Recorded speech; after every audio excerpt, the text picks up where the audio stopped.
우리는 지난 시간에 하나님은 변함이 없으신 분이시다. 바로 하나님의 불변성을 상고했습니다. 이 시간에는 하나님은 변하시는 것 같다는 생각이 들게끔 하는 그런 성경 말씀을 또 상고하시면서 우리가 하나님의 불변성을 오해하고 또 하나님은 변하신 분이시다 이렇게 생각하지 않도록 우리 믿음을 바로잡기 위해서 조금 다른 각도에서 이 말씀을 하나님의 불변성을 생각해 보면서 은혜를 나누도록 하겠습니다. 이 자비한 자에게는 주의 자비하심을 나타내시며, 오늘 제목이 무엇입니까? 오늘 제목은 선유결을 따라 해가자 그랬죠. 자비한 자에게는 하나님의 자비하심을 보여주시는 것, 나타내시는 것, 이것이 하나님의 선유결입니다. 또 완전한 자에게는 주의 완전하심을 보여주시는 것, 그리고 깨끗한 자에게는 주의 깨끗하심을 보이시며 사특한 자에게는 주의 거스리심을 보이시리니 주께서 권고한 백성을 구원하시고 교만한 눈은 낮추시리이다 라고 말씀하고 있습니다.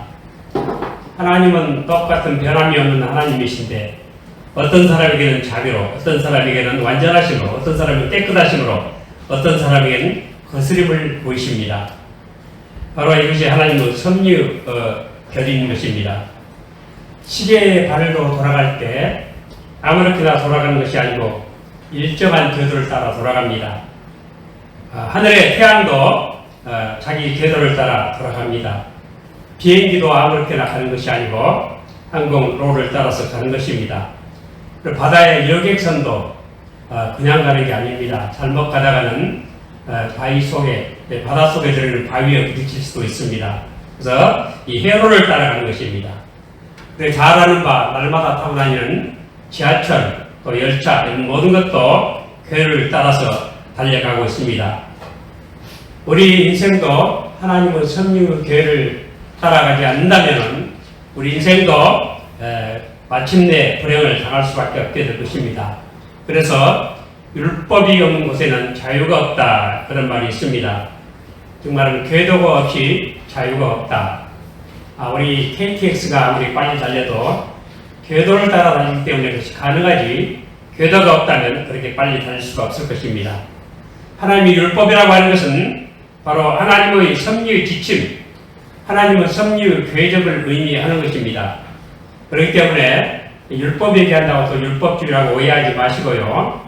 하나님의 율법은 하나님의 본성, 모든 사람이 다 그거 시행하기를 하는 것을 목적으로 해서 표현된 하나님의 본성을 율법이라 하는 것입니다. 그래서 우리가 이런 하나님의 율법, 즉 하나님의 섭리 궤적을 따라서 그 지침을 따라 살아갈 때 우리는 평안하게 될 것입니다. 근데 오늘은 이렇게 하나님, 불변하신 하나님도 변하시는구나 하고 오해를 하기 쉬운 성구를 몇 절 우리 상고하면서 오늘 은혜를 나누고자 합니다. 첫 번째로 창세기 6장 6절에 보면 땅 위에 사람 지으셨음을 한탄하사 마음에 근심하시고, 하나님이 한탄하시고 마음에 근심하셨대. 뭔가 변하는 하나님 같잖아요. 그런데 창세기 6장 6절을 말씀하기 직전에 6절 5절 보면 여호와께서 사람의 죄악이 세상에 관영함과 그 마음의 생각의 모든 계획이 항상 악할 뿐임을 보시고, 그렇게 해서 말씀하고 있어요.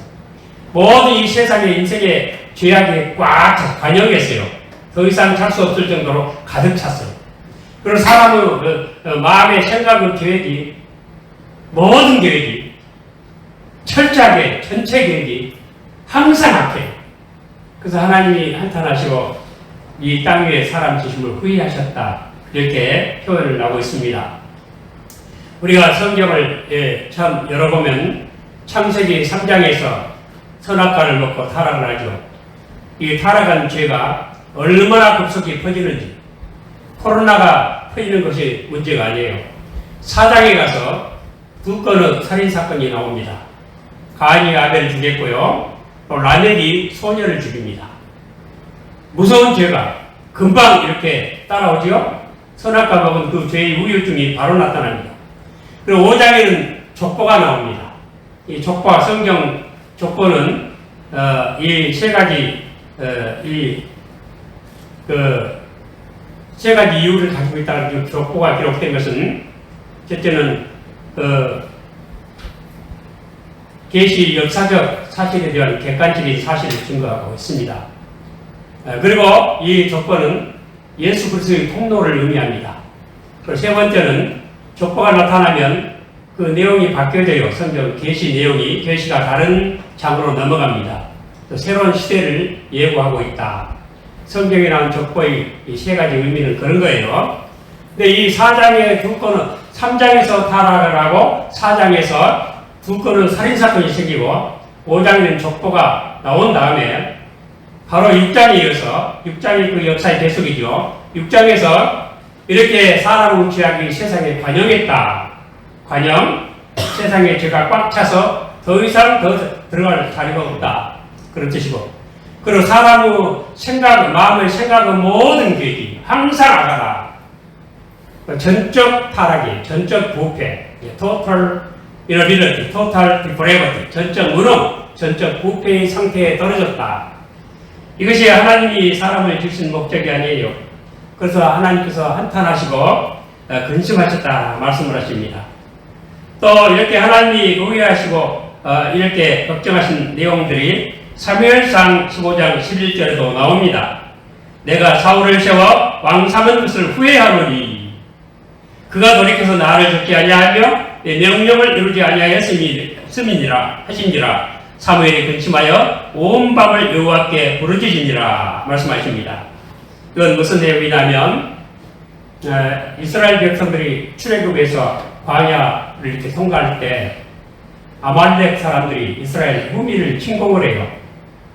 겁도 없이. 거기 낮에는 구름 기둥, 밤에는 무슨 기둥? 밤에는 무슨 기둥이에요? 불 기둥이 거의 항상 있는 그 진을 침공을 해요. 날마다 만나가 내려오고, 그리고 이 반석에서 생수가 쏟아지고, 하나님이 거기 역사하시는 이 진을 침공을 해요. 이것은 하나님을 무시하고 하나님께 대한 도전이에요. 그래서 그때 모세가 기도하죠. 기도할 때 어떻게 하면 이기고 어떻게 하면 져요? 손을 들고 기도하는데 손이 올라가면 이기고 내려가면 졌죠. 자, 그렇게 해서 이스라엘 백성들을 구원했는데 나중에 이제 이스라엘의 왕이 생긴 이후에 초대 왕이 누굽니까? 이스라엘 초대 왕이 누구예요? 사울이죠. 둘째 왕이 다윗이고 셋째 왕이 솔로몬이에요. 솔로몬 때까지 통일 왕국이에요. 남북이 나눠지지 않았어요. 근데 사울왕은 사실 사람 마음에 합한 왕이고 하나님 마음에 합한 왕은 누구예요? 다윗이죠. 우리 하나님은 먼저 꼭 그런 식으로 역사하세요. 사람 마음에 너희 마음에 든 것이 들게 하는 것이 좋은지 내 마음에 합한 것이 좋은지 한번 맛을 봐라. 뭐 그런 식으로 먼저 사울왕을 세워주세요. 그래서 사울이 키도 크고 잘나고 모든 사람마다 머리 위에 더 어깨 위에 키가 뚝 올라갔죠. 머리가 하나 더 있는 것 같이 큰 키에 잘생겼죠. 그리고 겸손했었어요. 이런 사울왕을 세워놓는데 나중에 이 사울왕을 통해서 하나님께서 내가 옛날에 그 광야에서 이렇게 광야를 통과할 때 아말렉이 이스라엘 진을 후미를 이렇게 공격을 했어요. 그것을 추억을 한다. 그러므로 사울왕에게 명령해서 아말렉을 철야에서 도말하라. 완전히 없애버려라. 그리고 모든 남자, 여자, 어린이 할 것 없이 짐승까지 다 할 것 없이 다 죽여라. 라고 무서운 명령을 내려요. 그래서 이 명령을 받은 사울왕이 아주 즐거운 마음으로 침공을 했겠죠. 아말렉을 칩니다. 그래서 아말렉을 딱 사로잡아 왔는데 아말렉 왕도 죽이지 않고요. 이 뒷마당에 무슨 소리가 나는 거예요. 사무엘이 와서 보니까 저 뒷마당에 소리가 무슨 소리입니까? 성경에는 없지만 그랬을 거예요. 그러니까 거기에 아주 살찐 소, 염소, 양, 뭐 이런 좋은 짐승들이 거기 뒷마당에 가득 있어요. 그래서 저게 무엇입니까? 물어보니까 내가 아말렉에서 아주 좋은 것만 골라가지고 하나님께 제사 드리려고 그냥 사로잡아 왔어요. 하나님의 명령은 무엇입니까? 다 죽여라. 했는데 안 죽여요. 왜 그랬을까요? 재물을 탑을 내서 그런 거예요. 재물을. 지금 말하면 요즘 말로, 요즘 계산으로 하자면 사울에게 잘한 거예요. 경제를 위해서. 나라 경제를 위해서. 좋은 것만 이렇게 경제를 위해서 이렇게 놔둔 거예요. 멸망시키지 않고. 그런데 하나님께서 사울을 들렸다. 내가 이제 사울을 피하고 내 마음에 아파하는 사람을 세우겠다. 하고 말씀을 하신 거예요. 그럴 때 하나님께서 사울 왕을 이렇게 왕 삼은 것을 내가 후회를 한다. 라고 말씀을 하십니다. 변함이 없는 하나님께서 다 하실 건데 후회를 하신다.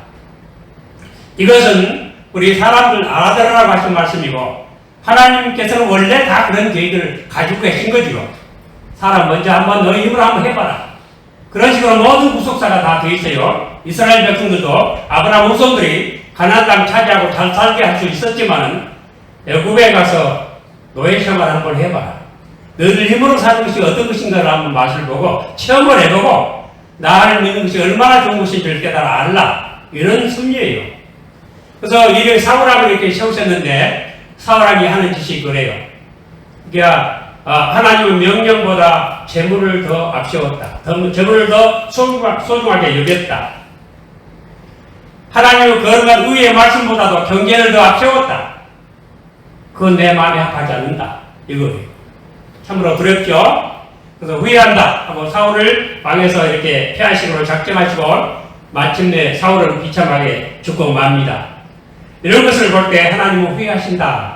또 한탄하신다. 하나님께서 불변하신 것 같지만 그 하나님은 변하는 하나님은 아닙니다. 그 다음에 또 하나님은 뜻을 돌이키신다 하는 말씀도 여러 군데 있습니다. 출애굽기 32장 10절로 14절에 보면 그런즉 나대로 하게 하라. 내가 그들에게 진노하여 그들을 진멸하고 너로 큰 나라가 되게 하리라.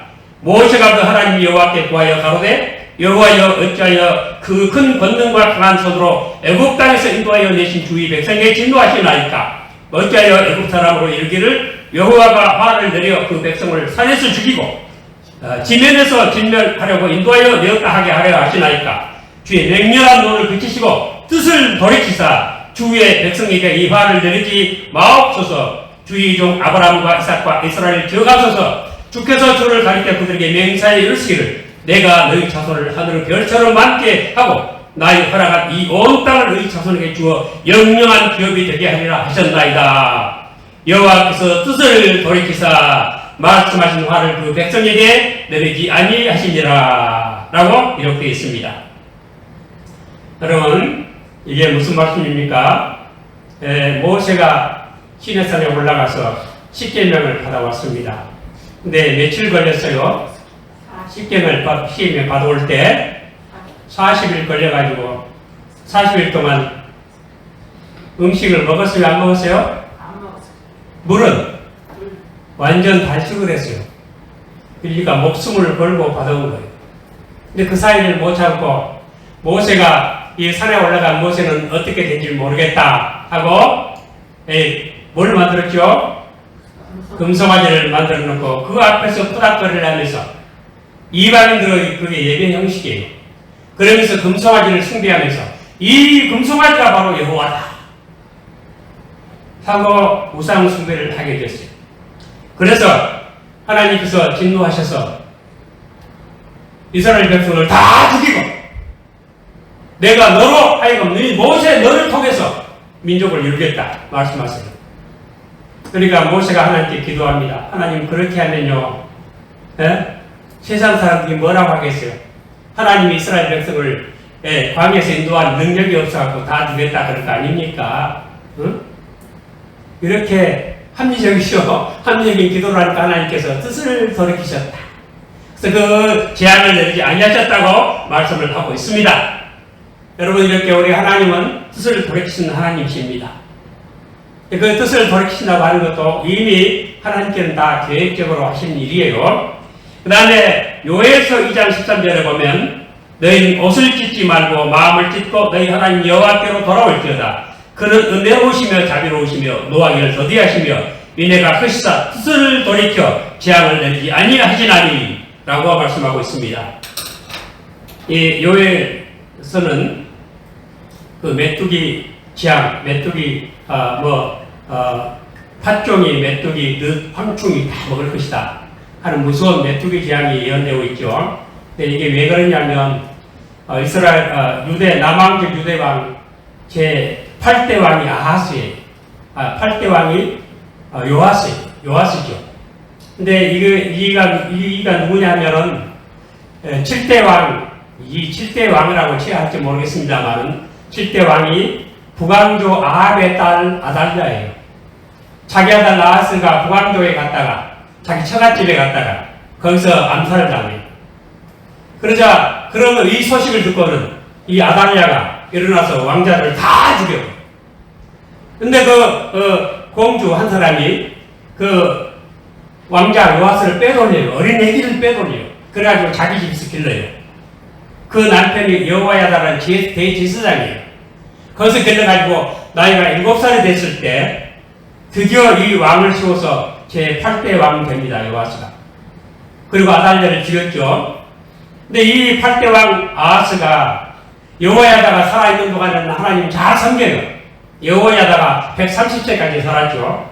근데 여호야다가 죽으니까 우상 숭배라고 하나님 명령을 하나님 말씀을 버려요. 그래서 그 여호야다의 아들이 스가랴라는 선지자예요. 선지자가 하나님 말씀을 가지고 책망을 하니까 내가 감히 나를 책망해? 하면서 이 스가랴를 돌로 쳐 죽여요. 그리고 하나님을 배신을 합니다. 그럴 때 이 요엘 선지자가 예언을 하는 거예요. 너희들이 하나님을 이렇게 배신하기 때문에 하나님께서 이 팥종이와 메뚜기와 늑과 황충과 같은 많은 이 메뚜기 떼를 보내서 다 뜯어먹게 하실 것이다. 그리고 그와 같이 외부 군사들이 쳐들어올 것이다. 이런 무서운 말씀이에요. 그런데 그렇지만 너희들이 하나님께로 돌아와서 금식하라고 회개하고 모든 성도들 다 모으고 장로들 다 모으고 하나님께 와서 금식하면서 회개하고 기도하면 하나님이 뜻을 돌이키시고 이 재앙을 다 면하게 하실 것이다. 그런 뜻이에요. 하나님은 이 모든 불의 앞에 진노하시지만 하나님의 회개하는 사람에게 은혜를 베풀어 주십니다. 뜻을 돌이키고 재앙을 내지 아니하십니다. 그 하나님이 변하는 하나님입니까? 하나님 변함이 없으십니다. 한 예만 더 들고 마치겠습니다. 요나서 3장 9절로 10절을 보면 하나님이 혹시 뜻을 돌이키시고 그 진노를 뒤치사 우리로 멸망치 않게 하시리라. 그렇지 않을 줄을 누가 알겠느냐 하니라. 하나님이 그대로 행한 것 곧 그 악한 길에서 돌이켜 떠나는 것을 감찰하시고 뜻을 돌이키사 그들에게 내리리라 말씀하신 재앙을 내리지 아니하시니라. 자, 이 요나는 여러분 잘 아시는 바와 같이 니느웨 저 큰 성은 니느웨 가서 외쳐라. 40일 있다가 니느웨가 망할 것이다.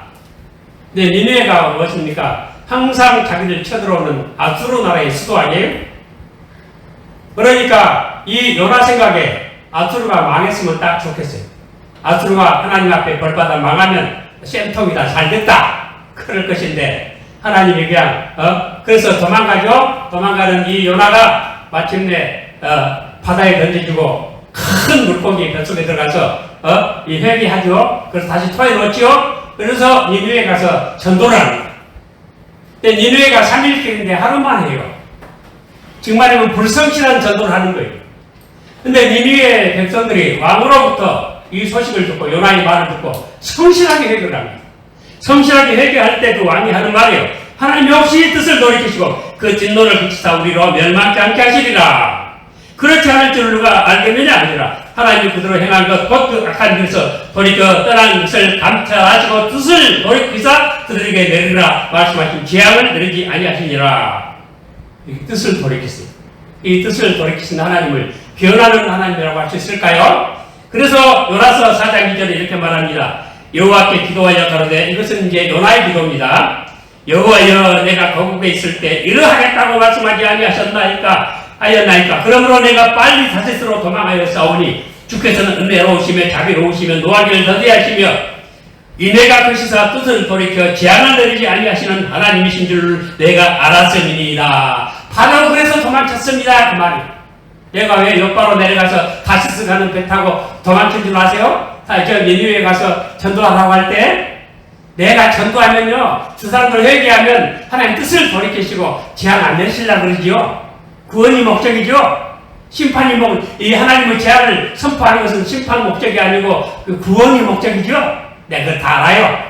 그래서 도망간 거예요. 그런 얘기예요.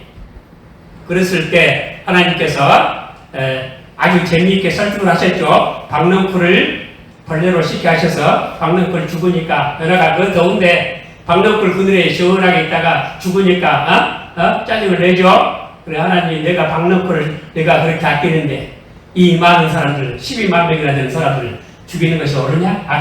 아끼는 것이 옳지 않느냐? 설득을 하시죠. 이런 하나님이 또 우리 하나님은 이렇게 심판하겠다 말씀하신 사람들은 멸망보다도 구원이 목적이신 하나님이에요. 여러분 이런 하나님이 변하는 하나님입니까? 그렇지 않습니다. 여러분 우리가 화학 시간에 리트머스 시험지라는 거 배웠을 거예요. 리트머스 시험지에 산성이라면 어떻게 변하죠?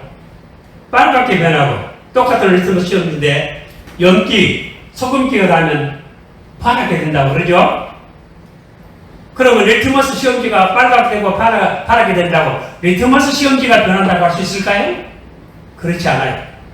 바로 이런 것들 하나님의 모든 섭리의 원리가 그래요. 하나님은 변함이 없는 하나님이지만 사람이 그 하나님의 법에 따라서 어떻게 행동을 하느냐 따라서 다른 결과가 나타난다는 거예요. 그러니까 하나님이 변하는 게 아니고 하나님의 말씀에 대한 우리 사람의 변화가 마치 하나님의 변하는 것처럼 보인다. 그런 뜻입니다. 여러분 우리 하나님은 변함이 없는 하나님이십니다. 우리는 하나님께 후회하실 일을 하지 마시기 바랍니다. 그리고 우리는 하나님께서 뜻을 돌이키신 줄 알고 우리가 잘못했을 때는 철저히 회개하시기 바랍니다. 그리고 우리에게 재앙을 내리라 하시다가도 다시 우리를 보내주시고 복을 내리신 그런 하나님이십니다. 이런 하나님의 섭리를 따라서 오늘도 하나님 앞에 인정받고 하나님의 축복받고 살아가는 우리 모두 되시기를 축원합니다.